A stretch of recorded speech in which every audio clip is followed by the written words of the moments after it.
Mr. Deedat, you have talked a bit about blacks and the problem of racism. Would you please present the Islamic solution of this problem, the problem of racism? You see, Allah Bari Ta'ala tells in the Holy Quran, Ya Ayyuhan Nas, O mankind. The whole of mankind is addressed, not only Muslims. Ya Ayyuhan Nas, Inna khalaqnakum min zakarin wa unsa. So most certainly, Allah has created you all from a male and a female. وَجَعَلْنَاكُمْ شُعُوبًا وَقَبَائِلًا. And it is He who has made you into nations and tribes. لِتَعَارَفُوا. That you may recognize one another. Not that you may discriminate and exploit one another. لِتَعَارَفُوا.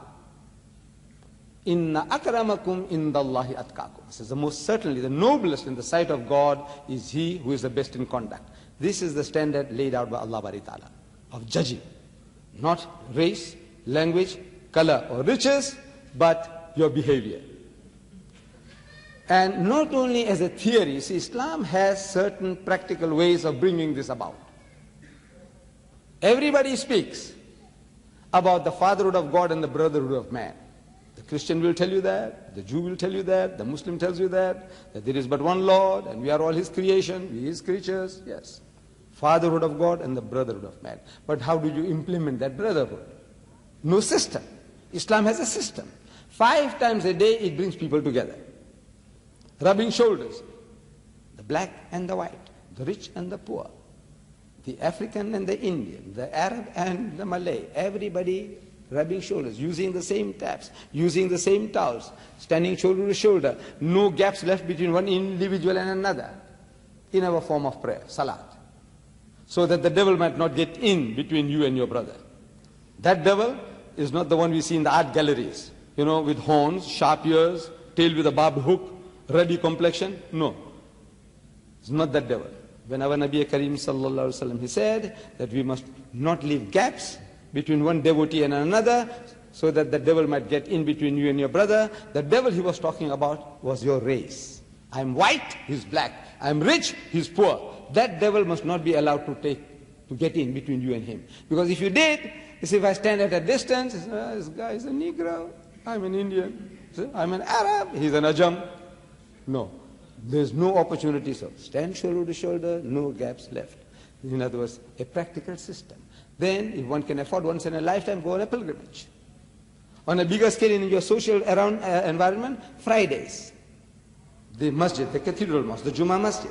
And the higher this thing, Eidgah, on Eid occasions, get out and get people from all over the place into one common place. And on a universal level, go on a pilgrimage. There you go and you get surprise of your life. He says, what? A man from Tamil Nadu? He's a Muslim? Because in my country, all the Tamils are Hindus.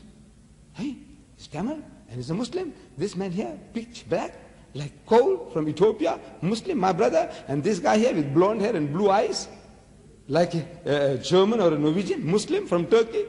No, it eliminates racism. It's a system, not only talking, but a system that keeps on bringing about 5 times a day when you make salat, and at you end the salat, you say, Assalamu alaikum wa rahmatullah. So peace and blessings of Allah to everybody to the right of me. And I see here's a man from Ethiopia. Assalamu alaikum wa rahmatullah. I see here is a man from Africa. Assalamu alaikum wa rahmatullah. Next time I see a man from China. Assalamu alaikum wa rahmatullah. I see a man from Timbuktu. So what it does is a system of eliminating racism. Talking is not alone. There's a system laid out by the Almighty, the All-Wise, how to. And alhamdulillah, we Muslims, we are the least racist of any group of people on earth. We still have it, the lingerings from the past, but as a people as a whole, we are the least racist of any other community on earth. What does it? It is Islam. Why does God demand animal sacrifices in the Old Testament? When Abraham offered the ram, why does God demand animal sacrifices, if not to typify Jesus in the future? Please answer this. The same Bible says, God speaking, I need no blood. I don't need the blood of animals, less of human beings. This sacrifice of Abraham was a drama being enacted to teach the people that God needs no human blood. You see, because in the time of Abraham, in the Ur of the Chaldees, these people made human sacrifices. They sacrificed their sons to God and they sacrificed their daughters to God. Just telling them, don't do that, is not good enough for man. You have to enact a story. And this is the story which God Almighty enacted for mankind, that look, He orders Abraham to sacrifice his son. And when he's ready, the Quran says, God says that look, it is your willingness that I was interested in, not the flesh of Isaac or even of sheep or goats. This is just to symbolize, his willingness that we are prepared to cut an animal because it symbolizes our own sacrifice. This animal is ours and we are making that sacrifice.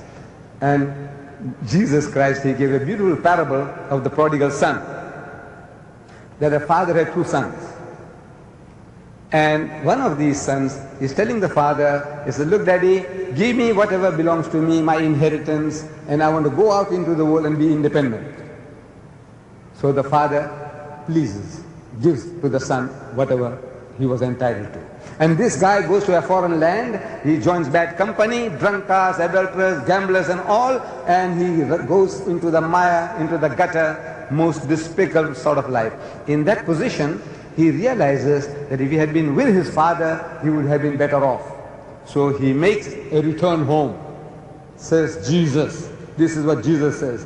And while the son is coming home and the father sees him at a distance, the father runs. The father runs to the son and embraces him, and he says that this my son was dead, is now alive. He was lost, he is now found. And he tells the son who was at home, he says, sacrifice the fatted calf to celebrate the return of the prodigal. This is the parable that Jesus gave about ourselves and God. God is the father. He's got two types of children. One who is upright and with the God, and the other one who drifts off. And the one that drifts off, if he makes up his mind to return, the Father, God Almighty, He runs to you and He accepts you with open arms. And He makes the sacrifice. The sacrifice is His own. He's not telling the son, He says, look, you squandered my money, now you stay with the pigs for 7 years, look after my pigs, and after you have finished 7 years of indentured labor, then you come into the house. Nothing of the kind. This is God. In other words, as soon as the person who repents, God Almighty is prepared to accept him, and He needs no blood, He needs no sacrifice, He needs your willingness to return.